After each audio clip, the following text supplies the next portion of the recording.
얼마 전 미국이 드디어 보병 전투차를 우크라이나에 공유하겠다고 발표했습니다. 보병들이 차량에 탑승해서 전차와 함께 신속하게 이동을 할 수 있어야 돼요. 그래서 나온 게 기계화 보병. 전후 서방 세계에서요 가장 성공한 M113이라는 APC였습니다. 작고 가벼웠습니다. 그 다음에 구조도 간단했었어요. 1978년이 돼서야 XM723의 개량형이 M113처럼 장갑판을요 대부분 알루미늄 합금으로 만들었어요. 두 겹의 장갑판 사이에 빈 공간을 만든 중공 장갑을 사용합니다.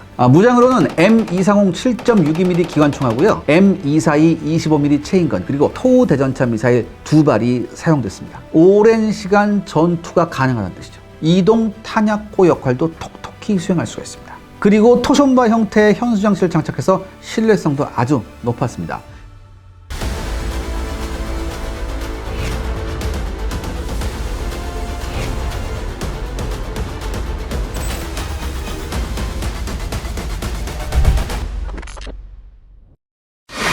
그리고 또 계속해서 개량이 이루어졌죠. 이게 브래들리만큼 개량이 주구장창 이루어진 차량도 드뭅니다. M2 브래들리는요, 기동성과 전투력 그리고 거주성이 비교적 우수한 장갑차이긴 했지만 80년대 중반에 접어들면서 새로운 문제에 직면합니다. 가장 큰 게 뭐냐면 방어력이었어요. 그때 이제 돌던 소문이 있어요. M2 브래들리는 수류탄 한 방에 잿더미가 된다. 과장도 이만저만한 과장이 아닌데 그만큼 M2는 실제로 방어력이 기대 수준보다 좀 낮았습니다. M2가 이제 장갑판이 중공 장갑판이었잖아요. 근데 이 중공 장갑판을 하면 각종 대전차 화기의 위협으로부터 내부의 장비와 연을 보호한다고 생각했지만 실전에 들어가 보니까 이게 그렇지가 않더라. 그래서 이 이후부터 이 브래들리의 개량은요 방어력 개선에 초점을 맞춥니다. 먼저 M2A1이 있어요. 이게 1986년부터 생산하기 시작한 건데 그 전에 없었던 MBC 방어 시스템을 넣어놨어요. 여기서. 그 다음에 토우 발사기도 이거 교체를 해요. 훨씬 탄도 키운 토우2를 이제 장착해 놨죠. 근데 사실 M2A1은 조금 과도기적이고요. 제대로 된 게 이제 M2A2예요. 그래서 M2A2는요, High Survivability Version, 즉 고생존성형 장갑차 이렇게 불립니다.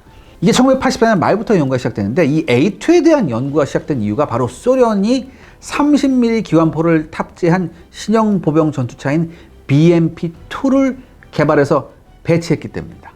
이 BMP-2에 장착된 이 30mm 기관포는요, 1000m 거리에서 50mm 정도의 균질 아변 강판을 관통할 수 있었어요. 그러니까 여러분들 BMP-1에는 73mm 포가 있었잖아요. 근데 이 73mm 포가 저하포였거든. 그래서 이제 관통력이 그렇게 좋은 포는 아니었어요. 그래서 어떻게 보면 BMP-1의 73mm 포다 이 BMP-2의 30mm 기관포가 더 치명적인 무기였습니다. 게다가 파편과 화재에 취약한 알루미늄 합금 차체도 문제가 있었습니다. 그러니까 예를 들어서 RPG 같은 거에 맞을 경우에 파편에 의해서 쉽게 관통이 되고 그리고 불도 굉장히 쉽게 붙는다는 그런 문제점이 있었어요. 그러니까 여러분 당시 브래들리 평균 가격이 317만 달러였거든요. 근데 겨우 400달러짜리 히트탄에 파괴된다. 이건 굉장히 문제가 심각했거든요. 진짜 알루미늄 합금이 화재에 약한가요?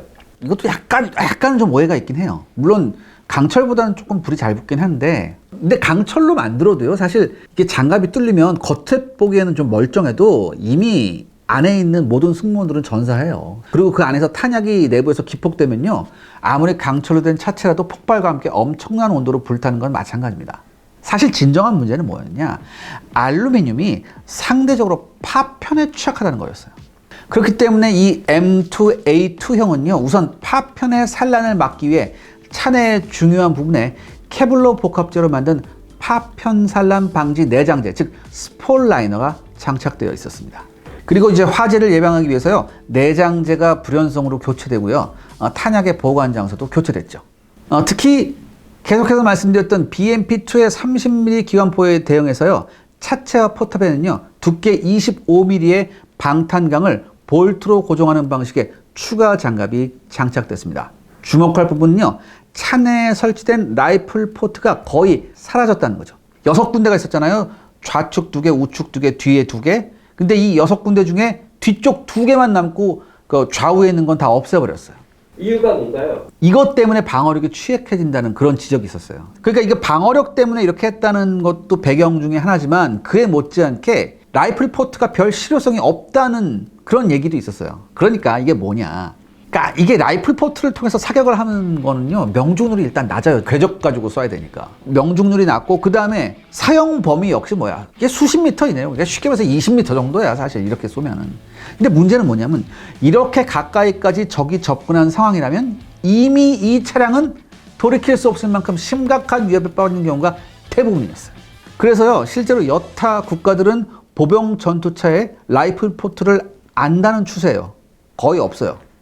그리고 또 하나, 이 이스라엘의 라파엘에서 개발한 반응 장갑이 이제 공급되기 시작해요. 그래서 브래들리 차체 전면하고 측면에 장착됩니다. 그러니까 RPG-7과 같은 보병용 휴대용 대전차 로켓에 대해서도 우수한 방어력을 가지게 됐죠. 그런데 미군도 이 돈 문제가 있어가지고요, 이게 생산과 배치가 늦어져서 실제 이라크전이 되어서야 이 M2A2가 사용됩니다. 장갑이 강화되면 뭔가 무게가 늘어난다거나 이런 부작용이 있지 않을까요? 네, 맞습니다. 이게 장갑을 강하게 되니까 A2 버전의 전투 중량이요, 원형보다 약 7.4톤이 증가해버려요. 그래서 30톤이 돼요. 따라서 출력 중량비가 떨어져 버립니다. 그래서 기동성도 떨어져 버리죠. 또한 서스펜션하고 트랜스미션에도 부담이 가중됩니다. 그래서 이런 문제들을 해결해서 M2A2는요, 엔진의 출력을 600마력으로 향상시키죠. 그 다음에 서스펜션과 트랜스미션 역시 강화합니다. 이런 조치는 1989년 5월부터 시작됐죠. 근데 이렇게 해도 이게 출력이 필요한 수준만큼 오른 건 아니래요. 이게 100마력 늘렸는데도 이게 많이 힘들었대요. 그래서 기동성이 원형에 비해서 상당히 떨어졌습니다. 덕분에 최고 속도는 원형이 시속 66km였잖아요. 근데 A2는 61km 시속. 그리고 연비도 굉장히 안 좋아져서 항속거리가 원형에 비해서 약 80km 짧아졌어요. 한편 미군은요, 1991년에 있었던 걸프전의 전운을 연구해서 그 결과를 토대로 브래들리를 한 번 더 개량합니다. 바로 M2A2 ODS 버전이죠. 참고로 ODS는 오퍼레이션 데설트 스톰이라는 그런 뜻입니다. 한마디로 사막에서 효율적인 전투를 할 수 있게 개량한 거예요. 무려 1423대에 달하는 A2 버전이 이 ODS로 개량이 됩니다.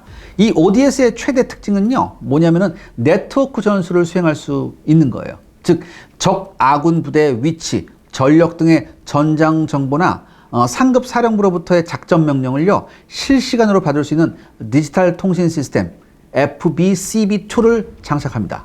또한 GPS가 장착된 항법 장치, 그 다음에 차체 뒷부분에 새로 설치된 보병 분대장용 평판 디스플레이가 추가됩니다. 이를 통해서 통합 전투력이요, 무려 3배에서 5배까지 향상됐다고 하네요. 특히 적아 식별이 힘들어서 아군 간 오사가 적지 않았던 걸프전과는 달리 이라크전에서는요, 5인 사격이 거의 사라지게 됐습니다. 그리고 이게 보병 분대장용으로 주어진 이 디스플레이도요, 굉장히 획기적인 시스템이었어요. 지금은 흔하지만 당시로서는 어마어마하게 획기적이었습니다. 그러니까 이 디스플레이에서 출력되는 정보를 통해서 차량 밖으로 나가기 전에 적의 위치와 전력 등 다양한 전장 정보를 미리 파악할 수 있었어요. 그 다음에 분대장 또는 지휘관은요, 이 디스플레이의 화상이나 문자 정보를 이용해서 하차한 부하 전원에게 정확한 명령을 신속하게 보낼 수 있었습니다. 그러니까 보다 효율적인 전투가 가능해진 거죠. 이외에도 이 사막이라는 데가 거리 감각을 측정할 수 있는 지형 주물이 거의 없잖아요. 그래서 새롭게 레이저 거리 측정기가 사격 통제 장치에 장착이 됩니다. 그리고 야간 전투를 위해서요, VAS 3D TV가 새롭게 탑재가 됩니다. 또한 기존 포수용 열영상 장치도 해상도가 보다 강화된 2세대 장치를 장착해요. 그래서 4,000m 밖에서 적을 감지하고 2,500m에서 적을 식별할 수 있게 됐습니다. 그래서 야간 전투력이 아주 비약적으로 향상됐죠. 그러니까 여러분, 요거 보면 어떻게 돼요? 여러 가지 장비가 또 추가되잖아요. 그러니까 내부 공간이 좁아져 버려요. 그래서 원래 보병이 6명 탑승할 수 있잖아요. 근데 이게 5명으로 줄어듭니다. 1명이 줄어들어요. 그 다음에 1994년부터는 이제 M2A3로 개량하는 계획도 진행이 됐어요. A2 ODS하고 거의 뭐 마찬가지예요. 거의 비슷한데 다만 이제는 탑승한 모든 인원이 디지털 정보를 동시에 공유할 수 있도록 이제 디스플레이가 또 추가가 되고요. 그 다음에 포탑하고 조종석, 여기에도 이제 디스플레이가 또 추가가 됩니다. 그 다음에 A3 버전에서 가장 눈에 띄는 신형 장비는요, 포탑 오른쪽에 장착된 차장 전용의 360도 선회식 독립 감시 조준 시스템이에요. 이 시스템의 장착으로 인해서요, 브래들리는 드디어 헌터 킬러 능력을 확보하게 됩니다. 그 전까지 차장은요, 포수용 사이트의 화상만을 볼 수 있었어요. 그래서 주변에 대한 수색 탐지가 쉽지 않았습니다. 그리고 이 A3형에서는 이 FCS, 화력 통제 시스템이 신형으로 교체됐어요.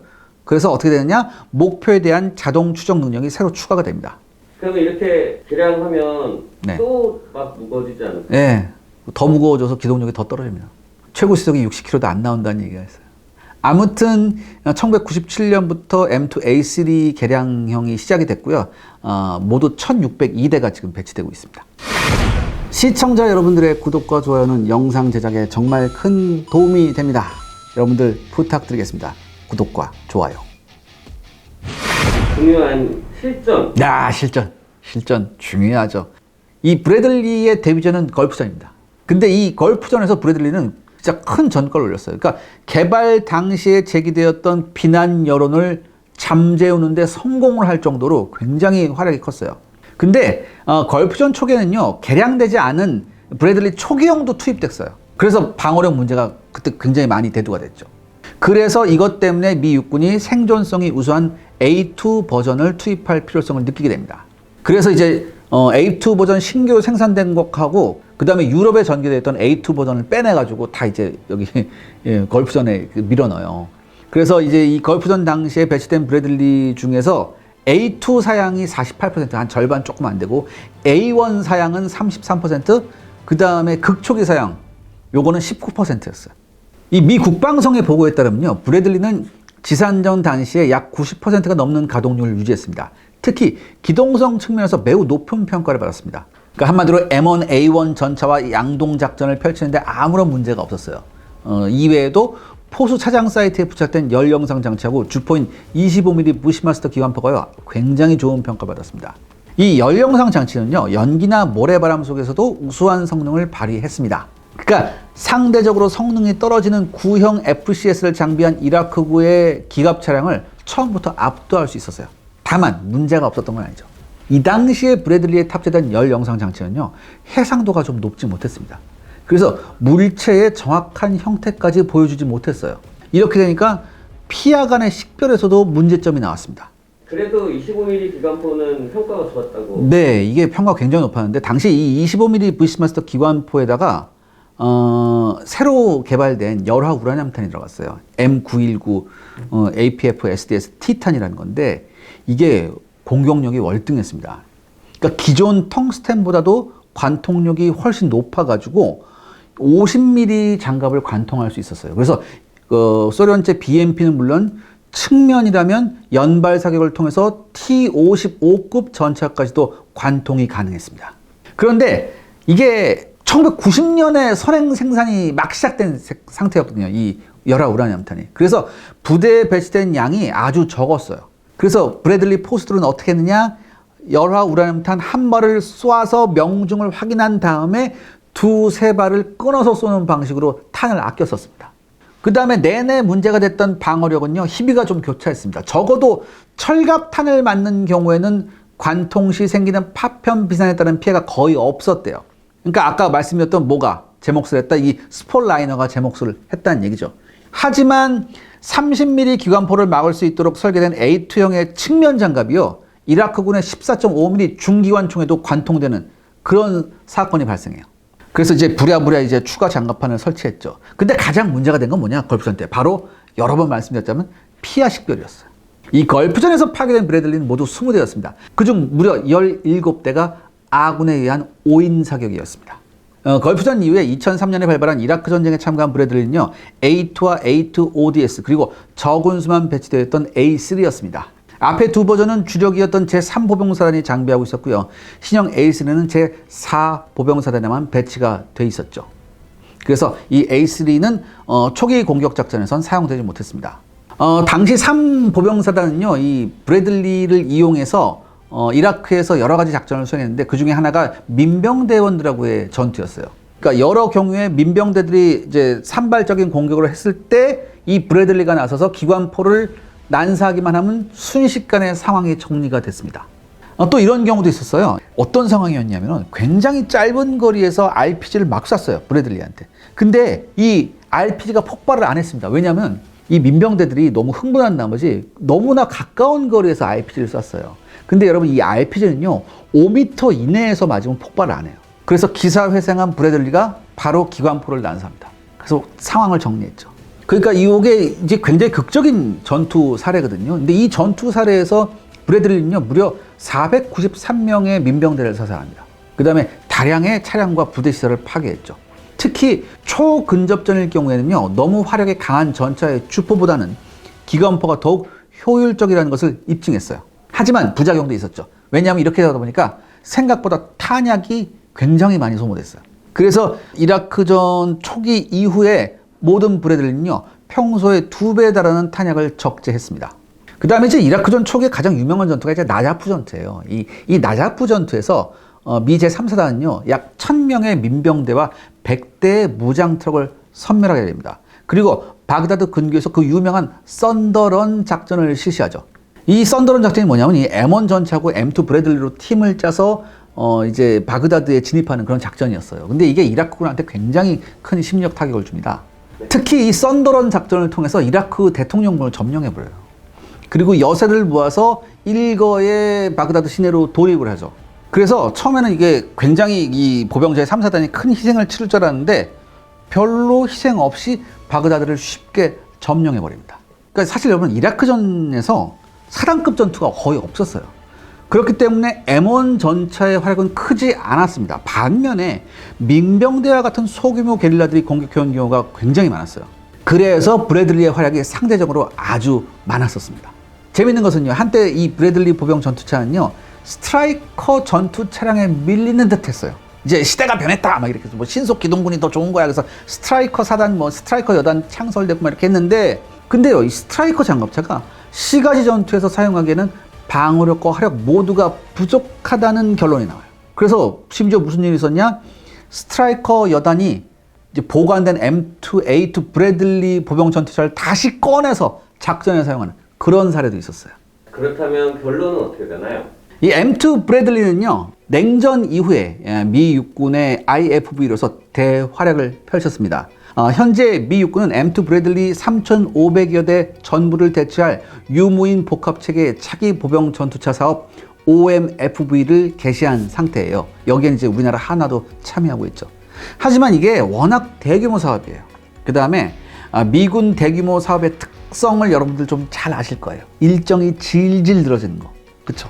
그래서요 제가 생각하기에 이 M2 브래들리는요 앞으로도 한동안 미 육군의 주력 보병 전투차의 위치를 확고히 할 것 같습니다. 적어도 2030년대 초까지는 뭐 끝도 없을 거예요. 그리고 그 미군의 이런 대규모 사업의 또 하나의 특징 뭡니까?